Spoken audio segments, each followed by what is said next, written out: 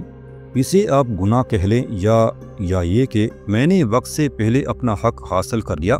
مہذبین کی آبرو پامال ہونے سے بچانے کے بعد اپنے بہکے ہوئے خاون یا منگیتر سے اپنے حق کو میں نے دھوکے سے حاصل کیا۔ نکاح سے پہلے ہی میں اپنے قبیلے کے چراغ کی روشنی کو اپنے اندر محفوظ کر چکی ہوں۔ یہ چلن کے خلاف میری محبت کی بغاوت کی سوا اور کچھ نہیں ہے ابا جانا، مگر میں مجبور تھی اور ایک عورت ہونے کے ناطے اب بھی مجبور ہوں۔ میں اپنی محبت کی توہین برداشت نہیں کر سکی۔ مجھے یہ گوارا نہیں ہوا کہ میرے علم میں ہو کر بھی کوئی لڑکی نور خان کے پہلو میں مسل کر میرے حقوق کو مجھ سے چھین لے۔ سردار ہلال خان کی آنکھوں میں خون کے آنسو اتر آئے۔ اس نے گلسمن سے کہا، اب تم گھر جاؤ بیٹی، میں تمہارا شکر گزار ہوں کہ تم نے میرے گھر میں چھائے ہوئے اندھیرے سے مجھے آگاہ کر دیا۔ مجھے یقین ہے بیٹی کہ تم میرے خاندان کے صحن میں پاک چاندنی پھیلا کر اندھیروں پر غالب ہوتی رہو گی۔ میں تمہیں اب بھی اپنے خاندان کی عزت سمجھتا ہوں اور اپنی بہو قبول کرتا ہوں۔ نور خان نے میرے قبیلے کے نام پر جو کالک پوتی ہے اس کی قیمت میں خود اس سے وصول کروں گا۔